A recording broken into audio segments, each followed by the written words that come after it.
기름기 쫙 빼고 기본으로 돌아온 야간 종목 진단 야인시대 제로. 야인들과 함께하는 야한 진단 참여 방법. 첫 번째, PC로 하는 게시판 참여. tv.이토마토.com 홈페이지 들어오셔서 아자아자 게시판에 글을 남겨주세요. 두 번째, 모바일 참여. 모바일 어플리케이션 증권통을 다운받아 증권통 TV에 들어가서 아자아자의 글을 남겨주세요. 야인시대 제로는 유튜브로도 실시간 참여가 가능합니다. 유튜브 검색창에 토마토 TV를 입력하세요. 실시간 스트리밍으로 직접 방송을 보실 수도 있고 종목 진단도 가능합니다. 좋아요와 구독은 필수! 야인들과 함께하는 야인시대 제로, 지금 시작합니다.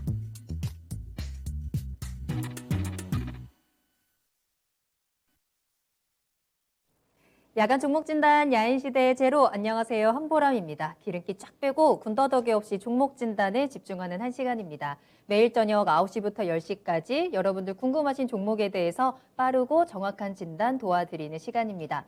자, 오늘은 올해 마지막 야인시대 제로가 될 텐데요. 그 시간을 이광무 전문가님과 함께 채워보겠습니다. 전문가님 안녕하세요. 네, 안녕하세요. 반갑습니다. 이 마지막 방송을 전문가님과 함께 하게 돼서 영광입니다.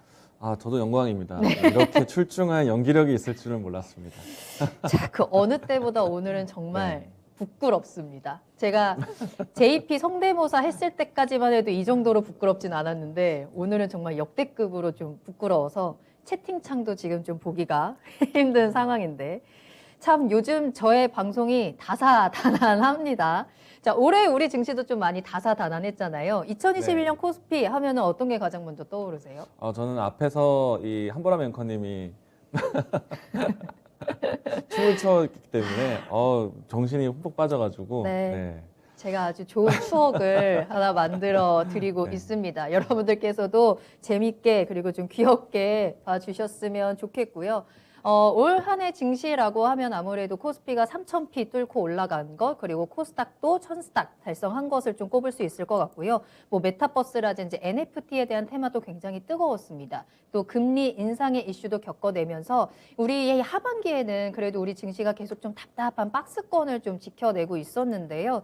이제 새해에는 호랑이 기운을 좀 팍팍 받으면서 좀 뚫고 훨훨 올라갈 수 있을지 한번 기대를 해보겠습니다. 여러분들의 2021년은 어땠는지도 궁금하고요. 2022년 증시에는 어떤 점들을 기대하고 계신가요? 자, 지금 이 시간을 통해서 또 저희가 호랑이 기운을 팍팍 전해드릴 테니까요. 그 기운 받아가시면서 기운찬 내년을 새해를 한번 준비해 보시길 바라겠습니다. 자, 종목 상담 신청 받겠습니다. 궁금하신 종목명, 매수가, 비중 올려주시면 되겠고요.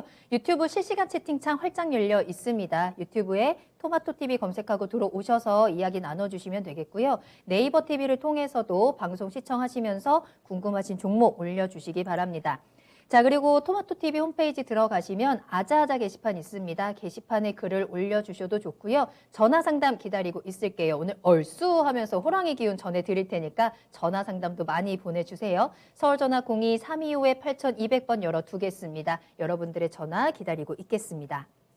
자, 그렇다면 오늘은 정말 이 채팅창 인사하기가 너무너무 부끄럽지만 그래도 인사를 좀 해야 되겠죠. 살련님이 보라맨커님 왜 저러냐라고 올려주셨고요. 최장군님 오셨습니다. 한국무용 전공 아닌 걸로 아는데 하는데 너무 티가 나는 좀 춤사위였죠. 쫄보님 오셨습니다. 반갑고요. 욜로욜로님 반갑습니다. 오늘 종목도 함께 올려주고 계시고요.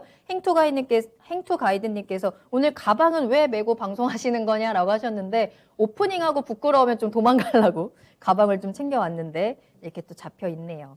이지금님 반갑고요. 하한가 맞은 충격보다 심했다라는 오늘 좀 충격을 많이 받으셨나요? 새해에는 더 새로운 충격을 드릴 테니까 꼭 찾아와 주시길 바라겠습니다.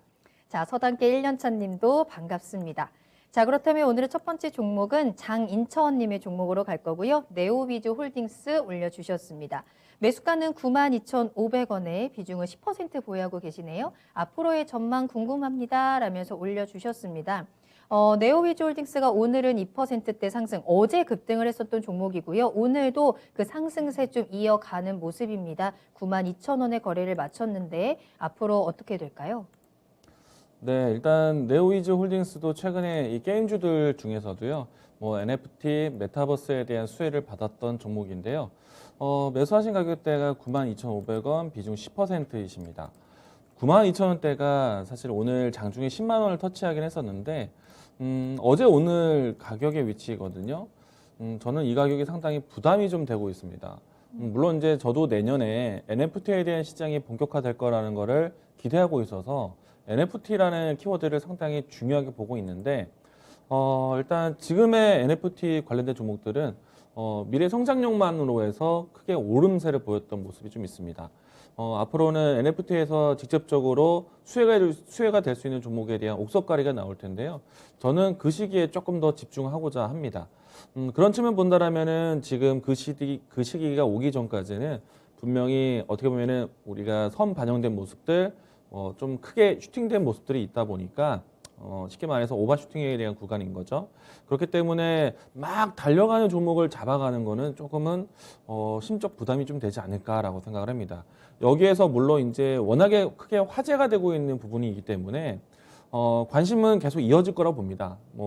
그리고 시장에 대한 자금에 대한 쏠림들도 진행이 되고 있는 상태이기 때문에 단발성의 움직임은 나올 거예요. 그런데 여기에서 아주 확신에 찬 이 목표가에 대한 지정하는 거는 사실 좀 어렵지 않나라고 생각이 되고요.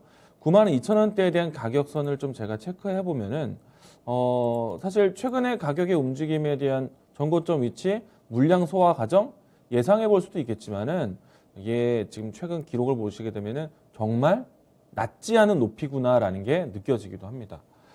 일단은 이 NFT라든지 메타버스에 관련된 종목들, 특히 게임주들 중에서 순환매가 나오고는 있습니다. 뭔가 어떻게 보면은 폭탄 돌리기에 대한 걱정도 나올 만큼 적지 않은 높이를 가지고 있어서 저는 이 가격대라면은 아무리 좋은 뉴스가 나와도 조금은 좀 이 데이터는 정리를 하되 다음에 대한 시장 준비를 할 때 좀 참고는 하되 지금 자리에서 접근하는 건 상당히 부담이 된다.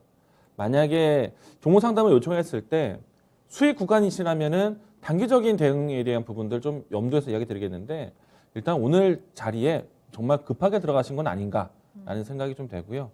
만약에 지금 현재 위치에서 주가에 대한 텐션에 대한 차트적 대응을 한다라면은 중요한 가격선은 저는 8만 4, 5천 원 위치 대략적으로 위아래로 했을 때 10% 정도의 위치 변동이 좀 나올 수 있기 때문에 조심할 필요가 있다는 것 이야기 드리겠고요.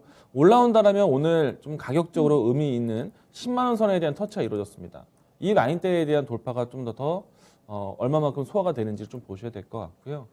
일단은 하방에서는 단계적으로 봤을 때 8만 4천 원 그리고 조금 더 타이트하게 본다면 8만 7천 원 이 라인대를 좀 염두하시면서 손절가 대응하셨으면 좋겠고요. 저는 NFT라는 키워드를 상당히 크게 봅니다. 근데 지금 시기는 너무 늦었지 않나 생각이 되면서 다음에는 본격적인 플랫폼을 가지고 실적에 대한 향상을 보여줄 수 있는 기업을 보는 것이 더 중요하겠다. 그 타이밍은 분명히 또 옵니다. 그래서 NFT에 대한 타이밍을 초기에 잡지 못했다면은 지금은 좀 관망하면서 종목에 대한 선별 과정이 좀 필요하지 않을까 이렇게 좀 주의하시면서 보시면 좋을 것 같습니다. 네.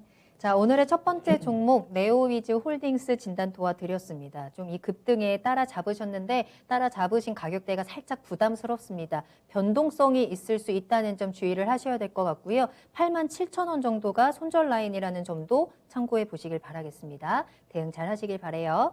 자, 상담 계속해서 이어갑니다. 마임님 오셨어요? 잘 오셨습니다. 이연주님의 종목도 확인이 되고 있고요. 푸른잔디님, 또 스카이로켓님 오늘도 오셨네요. 김미란님도 잘 오셨습니다. 레이첼님의 이름까지 확인이 되고 있고요. 계속해서 궁금하신 종목 있으시다면 종목명, 매수가 비중, 그리고 매수 문의도 받고 있으니까요. 자유롭게 궁금하신 점 뭐든지 올려주시면 되겠습니다. 오늘 최 장군님이 광무 장군님 빛이 더 나는 것 같다라고 또 올려주시네요. 오늘 넥타이 색깔도 굉장히 화려하고요. 화사하시고요. 오늘 좀 안색이 좋으신가 봅니다.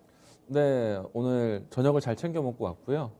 예, 타이는 제가 자주 쓰고 있습니다. 아, 그래요? 네, 제가 교복처럼 방송국에다 한 편에 아, 그렇군요. 걸어놓고 쓰는 거라서 네. 네. 교복 네. 같은 타이 네. 또 오늘따라 또 얼굴이 잘 봤습니다. 아무래도 오늘 시장이 좋았기 때문에 빨간색만 보시면 다들 반겨주시는 것 같습니다. 그러네요. 그래서 네. 저도 오늘 이 광렬한 색깔을 또 입고 왔는데 자 여러분들 오늘 빛이 나는 이광무 전문가님과 함께하고 있으니까요. 종목 계속 올려주세요. 자 다음 상담은 달러 888님의 종목 이어가겠습니다. TCK 올려주셨는데요. 매수가가 14만 5,100원에 비중은 15% 보유하고 계세요. 조금 비싼 것이 걱정이긴 한데 비교적 견고하게 움직이는 듯해서 매수를 하셨다라고 하고요. 개인적으로는 목표가 17만 원까지 보고 있다라면서 올려주셨네요. 자, TCK가 말씀하신 대로 10월부터는 조금씩 반등하는 모습 보여주면서 상승 흐름 잘 보여주고 있습니다.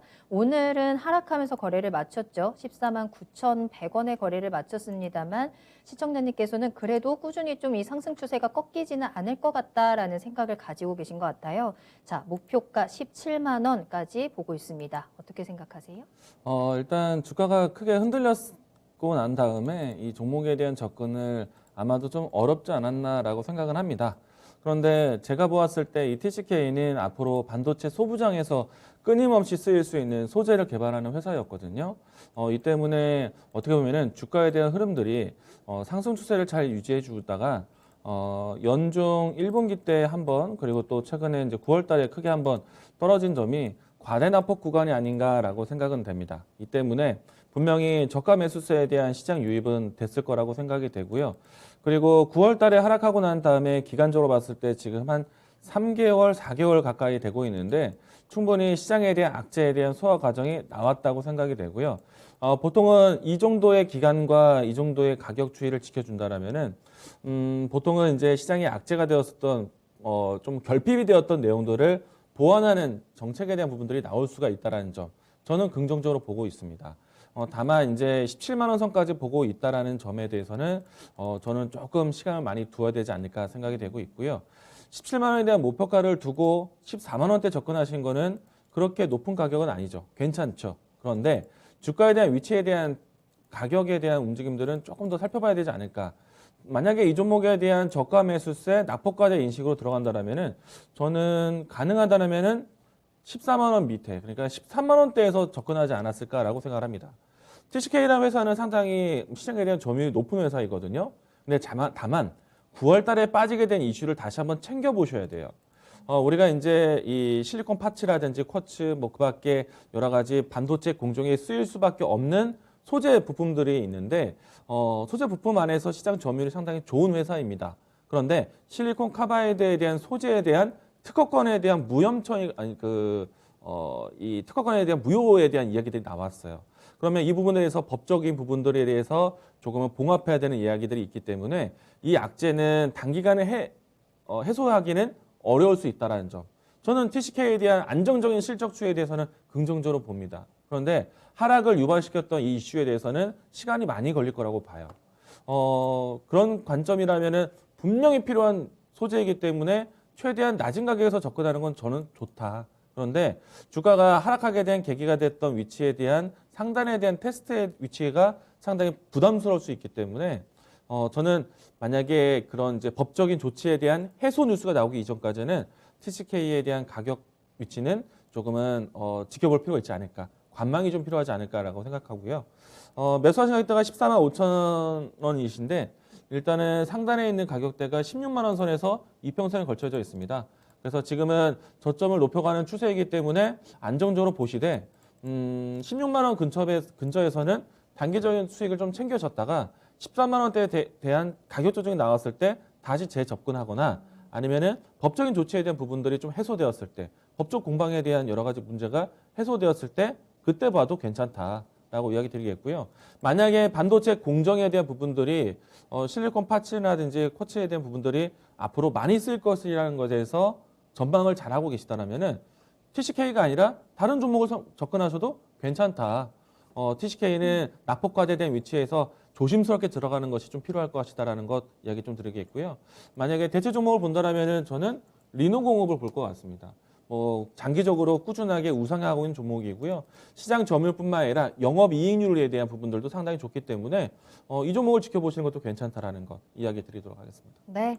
자, TCK였습니다. 이슈 소화되는 과정을 좀 지켜봐야 될 것 같습니다. 시간이 필요하고요. 때문에 보유하시면서 관련된 뉴스를 계속 팔로잉 체킹하셔야겠습니다. 일단 1차적으로는 17만 원보다는 16만 원 선에서 조금 부침이 있을 수 있다는 점 염두에 두시면서 수익 챙기시고요. 대체 종목으로 리노공업도 추천을 해드렸습니다. 참고해 보시길 바랄게요. 자, 다음 상담 바로 만나볼까요? 이번에도 유튜브에 올려주신 종목으로 이어가겠습니다. 안녕하세요 님의 종목이고요. 웰크론 가지고 계시네요. 매수가는 4,630원에 비중은 10% 보유하고 계십니다. 단기적으로 상승세 어디까지 갈 수 있을까요? 라면서 올려주신 종목인데 이 종목이 최근에 흐름이 좋았고 그러면서 최근에 아마 들어가신 것 같아요. 오늘이 4,615원에 거래를 마쳤는데 어제 오늘쯤에 아마 접근을 하지 않으셨을까? 이 상승세에 잠깐 올라타면서 단기적인 수익을 좀 보고 싶다라는 전략이신 것 같은데요. 우리 단기 대응 전략 한번 체크해 볼까요? 일단은 웰크론 같은 경우에는 모멘텀에 대한 부분들을 찾게 본다라면은 우리가 뭐 보통 이제 방산 관련된 종목들이 움직이는 배경이라든지 그리고 웰크론 같은 경우에는 마스크에 대한 또 수입 목적이 있었기 때문에 코로나 초기에 이제 감염이 확산되었을 때 주목을 받았던 종목이기도 합니다. 그런데 이제 최근에 와서 이와 같은 뉴스들을 찾기는 좀 배경이 될 수 있는 뉴스 찾기는 좀 어려웠죠.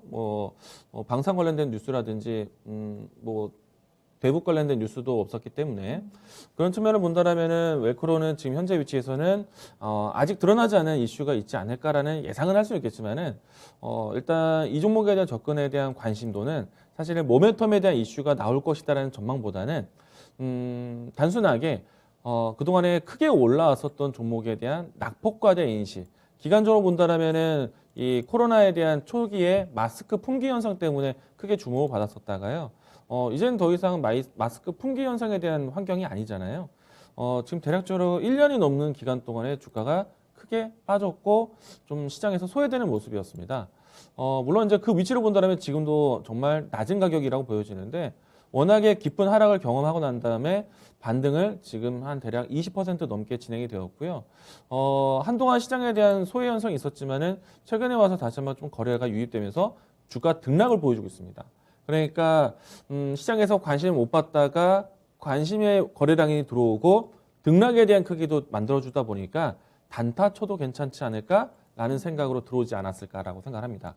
그러면은 종목에 대한 이벤트, 모멘텀에 대한 내용을 따지기보다는 주가 단기적인 흐름 차트 보고 대응하시는 게 필요할 것 같고요. 이 종목 같은 경우에는 지금 주가가 단계적으로 내려왔습니다. 계단식 하락했다라고 생각이 되는 모습인데 그동안에 1년이 넘는 기간 동안에 하락을 보이다가 모든 이평선들이 수렴되는 수렴의 과정이 가졌고요. 대신에 이제 주가는 여전히 역배열 속에 있습니다. 그러면은 역배열에서 정배열 전환하는 시간은 사실은 대량의 거래량을 동반해서 단기 파동을 보여주는 것 아니라면은 정말 많은 긴 시간이 필요하게 돼요. 그러면은 지금 최근에 열흘 사이 동안의 거래량 유입이 좋았는데 이만큼의 거래량의 유입이 다시 한번 또 찾아와 줘야 돼요. 그렇지 않다면은 다시 한번 이평선 역배열에 대한 흐름들을 다시 한번 부담을 느낄 수 있기 때문에 흘러내릴 수가 있습니다. 그래서 차트적인 접근의 위치에서는 지금 빠른 시일 내에 다시 한번 거래량 유입되는 것이 필요하겠다라고 이야기 드리겠고요. 거래량 유입되지 않는다라면 저는 높은 위치에서의 차익 실현하기는 어려울 것 같다. 물론 바닥권 탈출은 화끈하게 보일 수도 있겠지만은 주가의 추가적인 탄력은 지금은 당장 기대하기 좀 힘들다. 주가를 대응하신다라면요. 최근에 안 그래도 이평선에 대한 역배열에 대한 위치 안에서 계속해서 고점을 맞고 있는 모습이거든요. 물론 이제 아직은 이 주가에 대한 저점을 높이는 추세에 대한 연속성은 나오고 있습니다. 그래서 이 연속성을 지키기 위해서는 중요한 가격선이 4,500원 선이라고 보여지고요. 이 라인대 이탈한다라면은 다시 한번 거래량 없이 흘러내릴 수가 있어요. 그래서 어떤 특정한 이슈가 나올지는 모르겠지만은 그 어떤 이슈가 없다라면은 주가 차트 대응하시는 게 필요할 것 같다. 손절 라인 때는 4,500원 타이트하게 좀 이야기 드리겠고요. 그리고 올라온다라면은 이평선에 올라타는 과정이 연출되었을 때 4,700원 선에 대해서 안착한다라면 저는 어떤 이슈를 좀 기대해 볼 수도 있겠다라는 예상은 해봅니다. 그래서 탄력을 좀 기대했을 때는 대략적으로 가격선 5,100원 라인대, 이 라인대까지 목표가 설정해 드리도록 하겠습니다. 네. 자, 4,500원 손절가 체크해 두시고요. 거래량이 좀 실려야지 이 종목도 좀 상승을 기대해 볼 수 있을 것 같은데 일단은 가격적으로는 4,700원이 지켜진다면 5,100원까지 목표가 설정해 드렸습니다. 참고해 보시길 바랄게요. 자, 다음 상담 만나기 전에 여기서 잠깐 또 내일 만날 수 있는 미스터 진단 예고해 드리겠습니다. 내일은 9시부터 11시까지 연말 특집 미스터 진단이 진행이 됩니다. 올해 마지막 기회죠. 종목 진단 받을 수 있는 그 마지막 시간을 여러분들 꼭 함께 해주시면 좋을 것 같고요. 내일 어떤 전문가님들이 함께 할지는 또 전화 주시면 저희가 힌트를 좀 드릴 수 있을 것 같아요. 전화 상담 지금부터 계속 접수 받고 있으니까요. 서울 전화 02-2128-3388번으로 문의 전화 주시길 바라겠고요. 내가 원하는 전문가에게 종목 진단 받을 수 있는 기회 받아보시길 바라겠습니다. 내일 이 시간에 9시부터 11시까지 특집 방송도 꼭 함께 해주시길 바랄게요. 자, 다음 상담은 푸른 잔디님이 올려주신 종목 살펴보겠습니다. 동국제강인데요.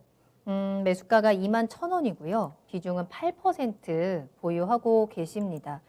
이 동국제강이 특히나 이 철강주들이 워낙에 힘이 지금 약해서 자, 그래도 좀 많이 내려온 구간이죠. 16,150원에 오늘 거래를 마쳤고 그래도 최근에는 더 이상 내려가지는 않고 좀 이 16,000원대를 지켜주고는 있는데 시청자님이 21,000원대 매수를 하셨기 때문에 지금 손실도 좀 큰 상황입니다.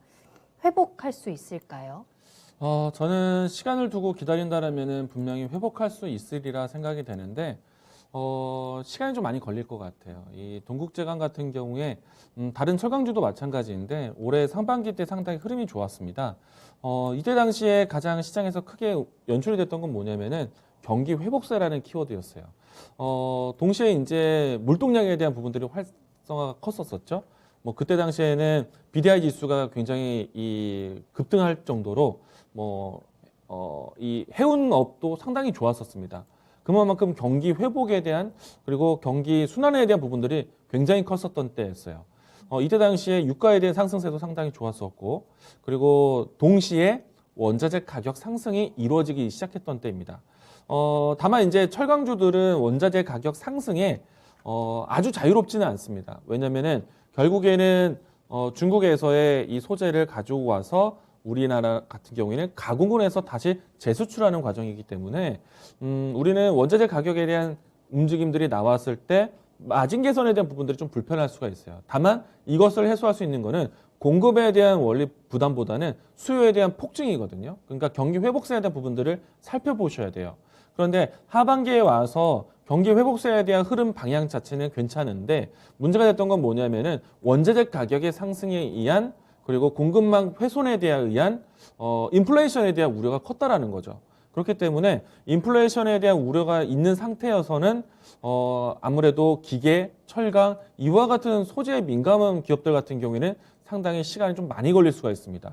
당장은 인플레이션에 대한 이 완화를 위해서 정책에 대한 관점으로 시장이 많이 진행이 되고 있는 상태이고 그 관점이 내년 3월 달, 내년 상반기까지는 계속해서 장을 많이 가리게 될 것 같아요. 그래서 그 시기가 완벽하게 좀 지나가고 경기 회복세에 대한 사이클이 좀 더 활성화되었을 때 그때는 철강주들도 정말 큰 움직임이 나올 것이라고 예상을 하고 있는데 저는 올 상반기에 나왔었던 물동량에 대한 힘 자체가 결국에는 뭐 코로나에 대한 부분들이 좀 진정이 된다면 다시 찾아올 사이클이라고 보고 있어요.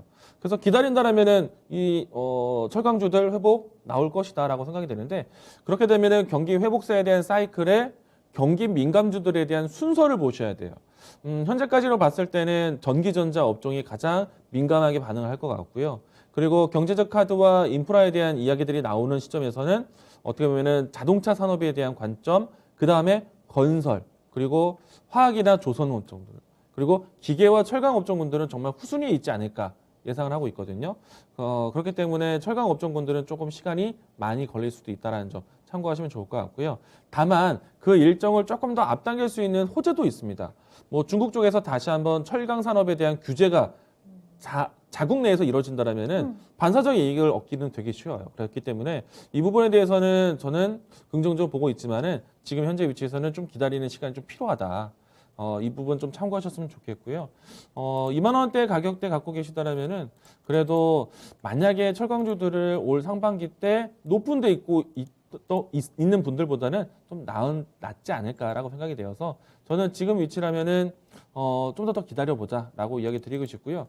추가 매수에 대한 부분들은 좀 권장하고 싶지 않습니다. 왜냐하면은 철강주 종목들이 낮은 위치에서 저점을 보고 있다라고 해서 싼 가격이라고 보시면 안 돼요. 주식이라는 거는요, 쌀 때 사는 게 아니라 올라갈 때 그리고 주목받을 때 사는 겁니다. 그렇기 때문에 저는 굳이 지금 이 시간에 먼저 들어가 있을 필요는 없을 것 같아요. 그래서 철강 종목들에 대한 추가 매수는 자제하시고 현재 매수가에서 기다리셨다가 기간적 시간이 좀 지나가면은 기간적에 대한 주가 움직임의 회복이 나타날 수 있기 때문에 충분히 좀 긍정적으로 기다리셔도 괜찮다. 시간이 해결해 줄 것이다라고 이야기 드리겠습니다. 네. 자, 경기는 언젠가는 회복이 될 거고 코로나도 언젠가는 종식이 될 거고 그 시점에 철강주들도 좀 다시 한번 강한 상승세를 좀 기대할 수 있을 것 같은데 다만 이 호재들이 언제 올지가 살짝 미지수입니다만 조금 기다려 볼 만하다라는 진단 도와드렸습니다. 좀 경기가 빨리 좀 확실하게 회복이 되었으면 좋겠죠. 그런 의미에서 동국제강은 조금 더 지켜보자 보유 의견 드렸으니까요. 참고해 보시길 바랄게요. 자, 내일 특집 방송 이 미스터 진단에 어떤 전문가님들이 나오시는지가 중요하다 알려달라라는 채팅을 제가 확인을 했는데요. 그거는 비밀이라고 합니다. 내가 궁금한 종목이 있다 용기를 내서 전화 주시는 분들에게만 살짝 공개를 해드리고 좀 그 전문가님들의 힌트를 얻어갈 수 있는 기회를 드린다고 하니까요. 종목 진단은 없지만 전문가가 누군지는 궁금하다 하시는 분들도 전화 주세요. 서울전화 02-2128-3388번으로 전화 주셔야 미스터 진단으로 연결이 됩니다. 여러분들의 참여가 또 미스터 진단을 우리 연말 특집을 또 풍성하게 만들 수 있으니까 많은 전화 부탁드릴게요. 자, 그리고 지금도 전화 상담 받고 있습니다. 서울전화 02-325-8200번으로 지금 전화 주시면 바로 또 저희와 연결돼서 이야기 나눌 수 있으니까요. 궁금하신 종목 문의 전화 보내주세요. 자, 이번에는 문텐로드님의 종목으로 살펴보겠습니다. SK 궁금하다라고 하셨고요. 25만 8,900원에 또 10% 들고 계십니다. 매도 가격 궁금합니다라고 하셨는데 이 SK가 오늘은 25만 5천 원의 거래를 마쳤고요. 시청자님 요 매수가 근방에서 지금 움직이고 있는 상황이네요. 최근에는 뭐 큰 움직임이 조금 상승도 나타나는 듯 했지만 전체적으로는 약간 박스권에서 움직이고 있는 모습으로 좀 해석을 할 수 있을 것 같고요. 전문가는 일단 매도 타이밍을 잡아봐야 될 것 같은데 SK는 우리가 좀 어떤 포인트로 어떤 모멘텀을 봐야 되는 걸까요? 제가 한때 이 하나라는 그룹이 바뀐다, 효성이라는 그룹이 바뀐다라고 해서 이 수소 에너지에 대한 이야기들을 많이 건넬 때가 있었거든요. 당시에 이제 제가 수소 에너지에 대한 포인트를 많이 잡아드리면서 이야기 드리긴 했었는데 저는 비슷한 이 기조가 SK 나올 거라고 생각을 합니다. 물론 이제 수소 에너지에 대한 관심도 있지만 어떻게 보면은 효성과 하나 같은 경우에는 그룹에 대한 체질을 바꾸기 위한 노력이 있었거든요. 그 노력이 저는 SK그룹에 준비한다라고 생각을 하고 있어요. SK그룹은 정말 대대적인 변신을 할 거라고 예상을 하고 있거든요. 우선은 SK 지주사이기 때문에 관계회사, 자회사에 대한 부분들을 좀 살펴봐셔야 되는데 우선은 SK텔레콤에 대한 구조조정에 대한 부분들 그리고 SK하이닉스에 대한 사업 역량에 대한 부분들 확장성 그리고 SK 전반적인 그룹 안에서 신사업에 대한 투자 이 부분들이 나오기 때문에 당연히 지주사 역할하는 기업에 대한 관심도도 상당히 높을 것 같고요. 가장 큰 포인트는 당장의 실적 전환보다는요. 기업에 대한 체질 변화, 신사업에 대한 투자 관심이 높아질 것이다라고 생각을 합니다. 일단은 SK가 가지고 있는 주요 핵심 계열사에 대한 여러 가지 모멘텀에 대한 부분들이 신성장 동력이 될 수 있기 때문에 그 부분에 대해서는 전체적인 그룹사에 대한 이미지라든지 그룹사에 대한 신뢰도가 상당히 좋아질 거라고 보고 있어요. 그런 측면을 본다면 SK 그룹주들 관련된 종목들 관심 있게 보셔도 괜찮다라고 생각이 되고요.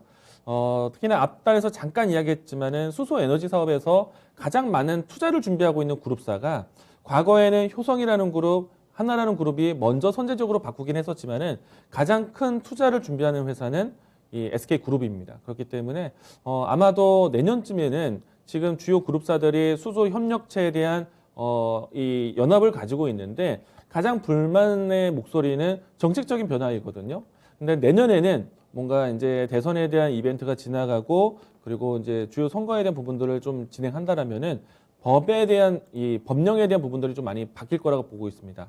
수소 법안에 대한 부분들에 대한 변화가 나온다라면은 관련된 뭐 신사업하는 기업들, 그룹들 관심이 커질 수 있기 때문에 저는 그 부분에 대해서는 SK에 대해 가장 큰 점수를 줄 수 있을 것 같고요. 그렇기 때문에 이 종목은 저는 장기적으로 보유하셔도 괜찮겠다라는 생각입니다. 이 종목 같은 경우에 지금 현재 25만 원 전후로 해서 주가가 저점을 형성하고 있는 모습이고요. 지금은 짧은 등락폭 안에서 박스권을 보여주고 있는데 저는 충분히 이 박스권에 대한 움직임을 지켜주어서 상단의 움직임까지는 쉽게 나올 거라고 보고 있습니다. 일단은 박스권에 대한 진행은 29만 원이 상단으로 보여지긴 하는데요. 저는 조금 더 장기적으로 보유하신다면은 충분히 30만 원을 넘어갈 수 있는 모멘텀도 나오지 않을까라고 예상을 합니다. 가장 큰 장점은 그룹사 전반적으로 진행하고 있는 신성장 모멘텀에 대한 부분들이 크게 부각이 될 것이다. 이 점 관심 있게 보셨으면 좋겠고요. 1차적인 목표가는 29만 원, 2차 목표가는 34만 원 이야기 드리겠습니다. 네. 지금 박스권 움직임 점점 저점 잡아가는 움직임 나타나고 있는 종목이고요. 박스권 상단이죠. 29만 원 1차적인 목표가. 30만 원 조금 더 길게 가져가신다면 30만 원도 뚫고 올라가서 34만 원까지도 가능하다라는 목표가 체크를 해드렸습니다. 매도 타이밍 잘 잡아보시길 바랄게요. 자, 이제는 내일이면 올해 마지막이고 내일 모레가 이제 1월 1일, 토요일이 1월 1일 새해죠. 새해 계획들은 어떻게 세우고 계신가 이 부분도 좀 궁금해서 채팅창도 보고 있었는데 준호님이 내일 지나면 이제 연말에 속초를 간다라고 올려주셨거든요. 이광무 전문가님도 속초 가신다고 하셨거든요. 일출 보러. 네. 만나실 수도 있겠어요. 사람이 많을 수 있는데 찾아볼 수 있을까요? 빛나는 이광무 전문가님은 한눈에 알아볼 수도 네. 있죠. 우리 시청자분들이라면. 네. 자, 속초에서 일출 보시다가 이광무 전문가님을 발견하시는 분들이라면 인증샷 부탁드리겠습니다. 다들 이제 모든 시청자분들이 또 속초로 달려가지 않을까라는 걱정도 되네요. 자, 다음 상담은 증권통에 올려주신 종목 살펴보겠습니다. 사랑말님의 종목이고요. PSK 홀딩스 살펴볼게요. 매수가가 13,250원, 비중이 70% 보유하고 계십니다. 전망이 궁금하다라면서 올려주셨는데요.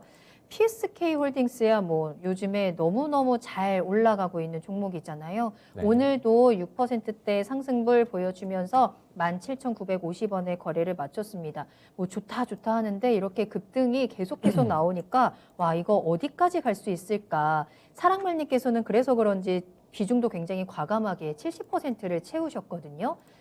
전망 어떻게 보세요? 제가 이제 한때 반도체 소부장 관련해서 많이 소개드렸던 종목이 솔브레인, 동진세미캠과 같은 종목이었었거든요. 뭐 물론 이제 EUV 공정에서 필요한 소재 기업에 대해서 소개를 드렸던 것이고요. 최근에 와서 다시 한번 이 소재 관련된 종목들에 대한 관심이 높아지고 있습니다. 그 중에서 최근 이제 동진세미캠 이 포토레지스트에 대한 개발 소식이 상당히 컸었다라고 생각이 되는데 포토레지스트를 만드는 회사였거든요. 이 포토레지스트는 EUV 공정, 노광 공정에 회로를 그리는 공정이 있는데 여기에 이 설계 도면을 잘 반영시킬 수 있는 그리고 이 부분들이 잘 접착될 수 있는 강광액을 만드는 회사입니다. 접착에 대한 기능뿐만 아니라 회로에 대한 노선을 명확하게 그려줄 수 있는 부분들이거든요. 근데 그 포토레지스트 같은 경우에는 고르게 도포하는 게 아주 중요합니다. 근데 이제 PSK가 여기에서 포토레지스트를 고르게 분포시키는 장비를 만드는 회사예요. 그래서 제가 PSK라는 회사를 두고 항상 될놈될 종목이라고 이야기를 많이 해왔었거든요. PSK도 사실은 주가가 상당히 움직임이 좋습니다. PSK를 먼저 보도록 할게요. 주가를 보시면은 최근 시장이 지수의 움직임들은 뭐 빠지지는 않지만은 아주 대단히 올라가진 않았거든요. 그런 시장 분위기 속에서도 꾸준하게 움직임을 우상향적으로 보여줬고요. 큰 기록 쪽에서 본다면은 신고가가 나오고 있는 종목 중에 하나입니다. 이런 종목에 대한 지주회사격의 모습인데 PSK의 홀딩스 같은 경우는 PSK에 대한 반사적 이익도 있지만 이 회사만 가지고 있는 장비 공급에 대한 라인도 있습니다. 이 부분에 대해서 상당히 좀 주목을 받기 시작을 하면서 후공정에 대한 관점이 넘어가면서 PSK에 대한 이 자회사에 대한 계열사에 대한 모멘텀 플러스 PSK 홀딩스에 대한 장비 공급에 대한 뉴스가 좀 가장 크게 역할되고 있다라고 보시면 좋을 것 같고요. 그래서 저는 PSK라는 회사만 봐도 좀 PSK 홀딩스를 좀 장기적으로 볼 수 있지 않을까 예상하고 있어서 저는 지금 자리에서 수익을 마치기보다는 기간적으로 조금 더 투자를 하자. 적어도 이 반도체 장비단에 대한 투자가요. 최근에 제가 뭐 PCB와 같은 D램에 관련된 종목들을 이야기를 많이 드렸지만은 결국에는 시장에서 큰 바람을 준비하는 거는 파운드리 쪽, 비메모리 쪽에 있습니다. 비메모리 쪽에서 가장 중요한 키워드 중에 하나는 제가 두 가지를 이야기했었는데 테스트 장비하고요. 그리고 반도체 후공정에 있는 패키징 사업이다라고 이야기 드렸어요. 그쪽 관련해서 PSK 홀딩스에 대한 선전도 기대할 수 있기 때문에 저는 적어도 내년 상반기까지도 지켜보셔도 괜찮다라는 생각이고요. 예상컨대 D램 같은 경우에는 내년 하반기에 큰 포지션이 있을 겁니다. 근데 비메모리 같은 경우에는 좀 더 앞단에서 이루어질 수 있을 거라고 생각하고 있거든요. 왜냐면은 인텔이라든지 AMD 이와 같은 주요 이 CPU라든지 그밖에 플랫폼을 가지고 있는 회사들에 대한 공격적인 마케팅이 내년 상반기에 있을 거라고 예상하고 있어서 비메모리에 대한 관심이 상당히 높아질 수 있는 때라고 봅니다. 그래서 저는 지금 수익을 마치기보다는 기간적으로 적어도 내년 1분기까지, 2분기 가까이까지도 끌고 가보자라고 이야기 드리고 싶고요. 저는 홀딩 의견을 드리도록 하겠는데 매수하신 가격대가 13,000원이기 때문에 가격을 들고 가는데도 크게 부담은 되진 않을 것 같아요. 물론 이제 주가라는 것이 쉬지 않고 내내 올라가진 않을 겁니다. 제가 최근까지 이야기를 많이 드렸던 뭐 심대코, 심택, 대덕전자, 코리아서킷도요. 한 번에 올라간 게 아닙니다. 꾸준하게 올라갔다가 쉬었다가 올라갔다가 쉬었다가 이와 같이 곡선을 그리면서 올라왔는데 PSK 홀딩스도 그와 같은 곡선을 그릴 수가 있습니다. 그렇기 때문에 주가가 아주 정점에 있는 위치에서 잡으려고 하지 마시고 뭔가 좀 쉬었다가 다시 올라가는 그런 추세도 기다리면서 대응하자라고 이야기하겠고요. 급하게 보지 마시고 차분하게 보셔도 괜찮은 기업이니까 좀 잘 들고 가자라고 이야기 드리겠습니다. 비중이 70%시잖아요. 근데 이 네. 비중이 무겁지는 않을까요? 괜찮을까요? 저는 일단은 연말에 대한 기대가 뭐 어떻게 보면은 연말 청산에 대한 목표가 가질 수 있는 종목들이 많았거든요. 그런데도 불구하고 시세를 크게 올렸다는 거는 수급적으로도 탄탄하지 않았나라고 생각이 되고요. 제가 종목 설명하면서 지금 종목에 대한 수급을 체크하지는 않았었는데요. 이 종목 안 봐도 뻔하죠. 예, 외국인과 기관의 수급이 상당히 좋네요. 이와 같이 수급이 이탈하기 전까지는요. 이 종목은 같이 들고 가셔도 괜찮다. 개인만 파는 시장 환경이면요. 상당히 좋은 환경이다라고 이야기 드릴 수 있을 것 같습니다. 알겠습니다. 자, 이 급등에 겁먹지 말고 보유 의견 드렸습니다. 호랑이 해의 호랑이 기운이 정말 대차게 좀 끌고 갈 수 있는 종목으로 보이는데요. 수익 키워보세요. 자, 계속해서 상담 이어가겠습니다. 코크레인 머핀님, 내일 목요일인데 미스터 진단에도 저와 함께하고 싶다라는 글을 올려주셨는데 내일 연말 특집인 만큼 또 특별한 MC가 함께 한다라는 점을 제가 예고를 안 드렸군요. 내일 특별한 MC와 또 특별한 전문가님들이 함께하는 특집 방송 기다리고 있으니까 9시에도 꼭 함께 해주시길 바라겠고요. 자, 지금도 종목 올려주세요. 궁금하신 종목명, 매수가 비중 올려주시면 되겠고요. 매수 문의도 좋습니다. 유튜브와 네이버 TV 실시간 채팅창을 통해서 함께 하시고요. 토마토 TV 홈페이지 아자아자 게시판 그리고 전화 상담 기다리고 있겠습니다. 서울 전화 02-325-8200번으로 문의 전화 주시기 바랄게요. 자, 이번에는 S마스터님께서 매수 문의 주셨고요. LX 세미콘과 DB 하이텍 둘 중에 고민을 하고 있다라고 보내주셨거든요. 단기 포트에 반도체를 한 종목 담아볼까 한다. 둘 중에 어떤 것이 좋을지, 둘 중에 하나를 선택을 한다면 1차 진입 시점을 언제로 잡아야 하는지 궁금합니다. 라면서 올려주셨는데 일단 이 두 종목 현재 가격을 좀 체크를 해볼게요. LX 세미콘은 오늘은 하락하면서 거래를 마치긴 했습니다만 최근에 급등세 보여주면서 계속 상승불 잘 켜고 있는 종목입니다. 현재 가격은 오늘은 159,600원에 거래를 마친 종목이고요. 뭐 최근에 급등뿐만 아니라 뭐 올해 들어서 꾸준히 상승불 잘 켜고 있는 종목이죠. 자, DB 하이텍 같은 경우는 반대로 오늘은 상승을 했습니다. 어제 오늘 좀 강한 상승세 좀 잘 보여주고 있고 현재 가격은 73,100원입니다. 최고가 최근에 79,000원 찍고 살짝 지금은 박스권에서 횡보하고 있는 모습을 보여주고 있는 종목이에요. 자, 반도체 단기 포트에 담습니다. 둘 중에 어떤 걸 선택해야 하고 진입 시점 어떻게 잡아볼까요? 참 대답하기 싫은 질문이었습니다. 아, 그래요? 네. 일단은 LX 세미콘과 DB 하이텍 같은 경우에는 지금 신고가의 과정을 좀 보여주고 있고 높이로 본다면 LS 세미콘이 최근에 신고가를 경신했기 때문에 조금 더 높아 보이긴 하지만은 네. DBI 하이텍도 못지않게 지금 추세가 상당히 좋거든요. 신고가 과정이 나올 수 있는 종목이라고 보여집니다. 근데 여기에서 이제 두 종목에 대한 포인트가 앞으로 이제 비메모리 쪽에서 주목을 받을 수 있는 반도체 종목이기도 한데 이와 같은 위치에서 단기 포트를 한 종목을 담기 위해서 추천을 해달라라는 뜻이잖아요. 네. 참 대답하기 싫은 질문이었습니다. 네. 그럼에도 불구하고. 네. 근데 이제 본다라면요, 네. 각각의 요소의 모멘텀은 있습니다. 물론 이제 똑같은 모멘텀에 대해서 두 종목을 선택하는 건 아니에요. LS 세미콘은 LS 세미콘에 대한 모멘텀 따로 있고, DB 하이텍에 대한 모멘텀은 DB 하이텍 따로 있는데, 저는 사실은 두 기업에 대한 내용 자체는 둘 다 좋아요. 둘 다 좋은데, 조금 더 좀 이 장기적인 흐름과 그리고 조금 더 먹을 자리를 생각해 본다라면은 저는 일단은 소개만 하면 되는 거죠. 네. 그렇죠. DB 하이텍을 선택을 하도록 하겠습니다. 그래서 일단은 시점도 궁금하다고 네. 하셨는데. DB 하이텍 같은 경우에는 가장 중요한 포인트는요. 지금 이제 그동안에 제가 방송을 통해서 뭐 심데코, PCB 종목들 이야기했던 거는 D램 때문에 이야기를 드렸었거든요. 근데 메모리 때문에 이야기 드리겠지만은 항상 이야기 드렸습니다. 내년에는 메모리만 좋은 게 아니라 비메모리, 파운드리도 좋을 것이고 낸드도 좋다. 반도체 다 좋다라고 이야기를 드렸어요. 그래서 이제 그쪽에서 이제 특히나 이제 비메모리 쪽, 파운드리 쪽 보게 되면은 비메모리에 대한 시장 투자를 아주 공격적으로 삼성전자가 할 겁니다. 그렇게 되면서 실질적으로 삼성전자의 비메모리 매출 영역도 굉장히 커졌어요. 과거에는 불모지 지역이었거든요. 삼성전자가 못해서가 아니라 굳이 상대하지 않았습니다.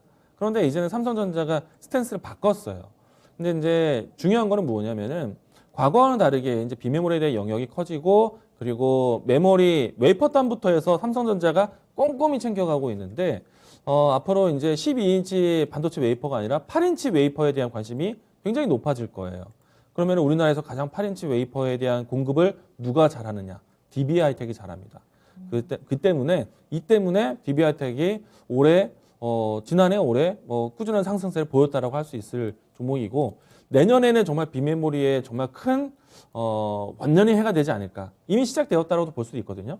내년에 좀 더 기대가 되기 때문에 저는 DB 하이텍을 선택해서 얘기 드리겠고 네. 매수 관점에 대한 부분들은 오늘도 괜찮고 저는 이 가격대에서는 고민은 하지는 않을 것 같습니다. 앞으로 더 미래를 본다라면은 다만 비중 관리만 좀 신경 쓰시면 될 것 같아요. 주가가 분명히 출발을 했고요. 신고가에 대한 흐름은 당연히 예상이 되지만은 비중만 관리하신다라면은 내려올 때 조금씩 모아가는 거거든요. 그렇기 때문에 저는 DB 하이텍 선택하고 매수 네. 시점은 뭐 이제부터 들어가도 괜찮다라고 얘기 드리겠습니다. 알겠습니다. DB 하이텍에 한 표 드렸고요. 주시는 김에 힌트를 조금 더 진단을 해 주세요. 목표가가 궁금하다라는 의견들이 굉장히 많습니다. 지금 시점에 진입해도 괜찮겠다. 매수 타이밍은 이제 이 근처에서 잡아보시면 될 것 같고 그랬을 경우에 우리 목표가를 어디까지 좀 확인할 수 있을까요? 일단은 단타를 치시겠다. 네. 그렇다면 그냥 신고가 위치에서 단타만 보시고요. 근데 저 같은 경우에는 DB 하이텍을 선택하는 데 있어서 단기로는 안 볼 것 같습니다. 장기로 볼 것 같아요. 네. 그래서 이 종목이 만약에 현재부터 본다라면은 저는 올라가면 올라가서 매수를 할 것 같고요. 내려오면 내려와서 매수를 할 것 같아요. 다만 그런 단기적인 대응에 의해서 종목을 한 번에 잡기보다는 계속 서서히 모아가는 종목이 될 것 같아요. 그 DB 하이텍 같은 경우에는 다른 종목들 대표해서 종목이 그렇게 가볍게 움직이는 종목은 아닙니다. 이 점 참고해서 대응하셨으면 좋겠고요. 네. 장기적으로 보자. 그리고 이 종목은 목표가라기보다는 목표 시기는 언제까지냐? 내년 연말까지 안 팔 것 같습니다. 그래서 DB 하이텍은 좋은 종목에 대한 선택이니까 걱정하지 마시고 잘 모아가시는 게 전략입니다. 알겠습니다. 긍정적으로 보셔도 좋습니다. 네. 자, DB 하이텍 일단 단기적으로는 신고가 근처 79,000원 정도 보시면 될 것 같고 비중 관리하면서 내년 연말까지 좀 계속해서 모아가도 괜찮은 종목이다라는 진단 도와드렸네요. 이 종목으로 내년을 조금 따뜻하게 보낼 수 있는 종목이 되지 않을까라는 기대도 해보면서 여러분들 참고해 보시길 바라겠습니다. 자, 다음 상담은 게시판으로 가보겠습니다. 아자아자 게시판에서 초코칩 파이님이 올려주신 종목이고요. 현대위아 살펴볼게요. 매수가는 84,500원에 비중은 15% 보유하고 계십니다. 목표가 10만 원까지 생각하고 있다라고 하셨거든요. 오늘은 89,000원에 거래를 마쳤습니다. 얼마 전에 최고가 이제 11만 원을 뚫고 올라갔었던 종목이죠. 그 이후에는 잠깐의 또 조정이 지금 나오고 있는 상황인데 이번 주에 다시 한번 조금 들썩들썩 하더라고요. 자, 8만 5천 원에 8만 4천 원에 매수를 하셨습니다. 지금 손실을 좀 보고 있기는 하지만 목표가 10만 원 보고 달려갈 수 있을까요? 현대위아 어떻게 보세요? 현대위아를 지금 매수하신 가격대가 84,500원, 84,500원이요? 네, 8만 4천 그러면 원. 좀 손실 구간 좀 경험하고 계신데 네. 걱정하지 않으셔도 될 것 같고요. 그리고 10만 원에 대한 목표가 유지하셔도 괜찮을 것 같습니다. 저는 1차적인 목표가 10만 원 설정하시는 거 저는 동의하고요. 그리고 만약에 이제 더 갖고 가신다라면은 저는 더 큰 목표를 설정하셔도 괜찮겠다라는 생각이에요. 이제 현대위아 같은 경우에는 이제 가장 큰 장점이 뭐냐면은 현대차, 기아차가 잘 돼야지만 현대위아가 꼭 잘 되는 건 아닙니다. 현대차, 기아차가 안 되더라도 현대위아는 잘 되는 시장 배경도 있어요. 그래서 이 부분에 대해서는 현대차, 기아차 산업 배경보다는 조금 더 다양하다라고 보시면 좋을 것 같고요. 그래도 현대차, 기아차가 잘 되는 소식이 나오면은 현대위아도 당연히 좋겠죠. 근데 이제 현대차, 기아차, 현대차 그룹이라고 하겠습니다. 현대차 그룹이 이제 새로운 시작을 준비를 하고 있습니다. 가장 중요한 포인트가요. 이게 이제 전기차 투자에 이제 올인을 하겠다는 포지션이 나왔어요. 어느 정도 선언을 했다라고 보여지는데 얼마 전에 이제 이 수소차에 대한 제네시스 모델에 대해서 수소차 개발을 중단하겠다. 그러니까 그 연구에 대한 속도를 늦추고 다음을 기약을 하겠다라고 했었는데 그렇게 되면서 전기차에 올인하는 것이다라고 시장에서는 해석을 하고 있습니다.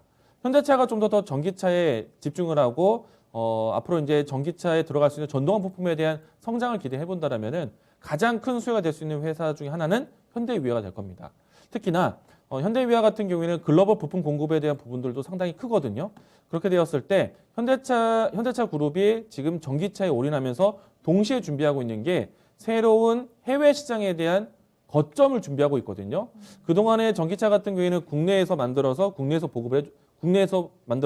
국외로 보급을 해줬습니다. 그런데 해외에 대한 이제 전기차 양산 거점을 준비하게 될 거예요. 새로운 신공장 증설을 만들 것이다라고 예상을 하고 있거든요. 포인트는 EV, 그러니까 전기차를 위한 공장 증설입니다. 그러면은 가장 또 수혜가 될 수 있는 회사 중에 하나는 현대위아가 될 겁니다. 그런 측면 본다면은 장기적으로도 현대차 그룹에 대한 모멘텀 살아있지 않을까라고 생각이 되고요. 그리고 실질적으로 지금 유럽이 조금 더 경기 회복세를 경험해야 되겠지만은 가장 중요한 타겟으로 준비하고 있는 거는 현대차 역시 미대륙을 준비하고 있거든요. 근데 미국에서 최근에 와서 경기 회복세에 대한 여러 가지 지표들이 나왔고 동시에 소비에 대한 지표 중에 하나가 나왔는데 중고차 시장에 대한 마켓이 상당히 좋았습니다. 중고차 마켓이 시장이 좋았다는 거는 신차 판매에 대한 회복도도 상당히 좋다는 것을 반증하는 거거든요. 그러면은 다시 한번 미국 내에서의 현대차 그룹에 대한 판매 회복에 대한 부분들 긍정적으로 보실 수 있는 시기가 왔기 때문에 시기상으로 봐도 저는 지금 괜찮다라고 봐요. 그래서 지금 비중이 15%이신데 여기서 비중 20%, 25%까지 늘리셔도 괜찮을 것 같다. 들고 가셔도 좋을 것 같고요. 조금 더 낮게 단가를 낮추셔도 괜찮습니다.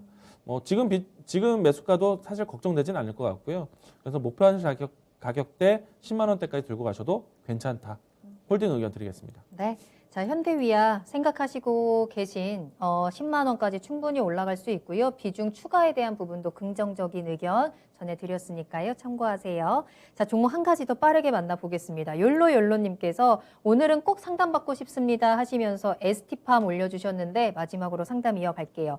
12만 원에 비중 40% 보유하고 계세요. 전고점 올라갔다 내려왔다 하는데 어떻게 대응을 해야 하고 목표가 어떻게 잡아야 되는지 궁금합니다 라고 올려주셨습니다.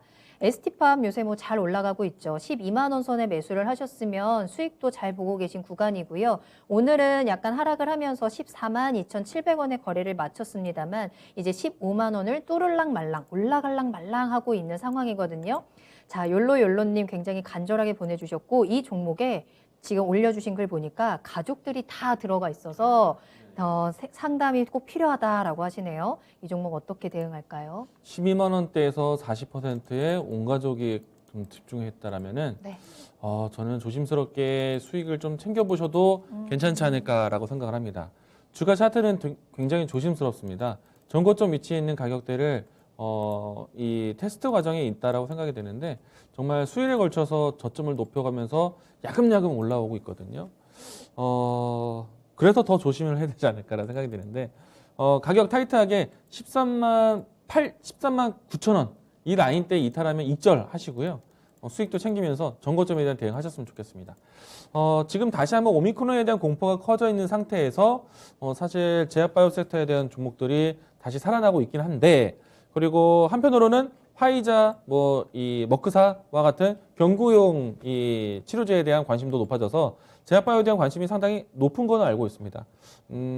어떻게 보면은 이 코로나 환경이 일시적인 것이 아니라 장기화되고 있기 때문에 제약바이오 섹터들을 움직이는 시기는 사실은 아주 집중력이 높은 시간은 아니라고 봐요. 그래서 오미크론 효과가 좀 있었다라고 생각이 돼서 그 와중에 전고점까지 올라온 종목은 사실 드뭅니다. 드문 종목 중에 하나이기 때문에 어떻게 보면 전체적인 시장에 대한 바이오 종목들의 관심도가 떨어지는 순간에서는 조심스럽게 올라왔던 종목들까지도 같이 내려올 수 있기 때문에 저는 좀 주의할 필요가 있지 않을까 생각이 되고요. 오미크론에 대한 초기 데이터가 이제 조금씩 나오고 있습니다. 영국에서도 나왔고 미국에서도 조금씩 아주 모든 걸 배포한 분석 자료 내놓지는 않았지만은 초기 데이터 감염률에 대한 경고를 좀 하고 있거든요. 물론 이제 치명률에 대한 부분들은 조금 완화적이다라고 얘기를 하고 있지만은 저는 그래도 완벽한 데이터가 나오기 이전까지 감염에 대한 경고가 나오고 있는 상태이기 때문에 지금이 기회인 거죠. 예. 근데 이 내용들이 초기 데이터들이 발표가 나온다면은 제약 바이오 섹터에 대한 관심보다는 리오픈 혹은 경기 다시 활성화에 대한 관심으로 옮겨갈 수가 있습니다. 그렇기 때문에 지금 가장 큰 공포라고 느낄 수 있는 이 시기에서 가장 높은 위치에 있기 때문에 조심해야 되지 않을까 생각합니다. 조심스럽게 익절을 하시는 게 좋지 않을까라고 생각이 되는데 14만 9천 원 익절가 이야기 드리겠고요. 저는 올라올 때도 조금씩 비중을 낮추면서 차익 실현을 좀 챙겼으면 좋겠다라고 이야기 드리겠습니다. 네. 자, 이제 수익을 챙기는 게 중요합니다. 지금 시점에서 좀 타이밍 놓치지 않으셨으면 좋겠고요. 14만 9천 원 익절가, 그리고 전고점 근처죠. 14만 5천 원에서 15만 원 사이에서는 목표가를 설정해 두시고 수익 실현하시길 바라겠습니다. 욜로님 화이팅 하시고요. 호랑이 기운 계속해서 받아가시길 바라겠습니다. 자, 이렇게 해서 오늘 ST팜까지 종목 진단 마무리하겠습니다. 이렇게 올해 마지막 야인시대 제로가 마무리가 되네요. 올 한 해 함께해 주신 여러분들 모두 감사드리고요. 새해에도 우리 또 웃으면서 빨간불 켜면서 만나도록 하겠습니다. 자, 오늘 수고해 주신 이광무 전문가님과는 여기서 먼저 인사드릴게요. 오늘 감사합니다. 내년에 봬요. 네, 감사합니다.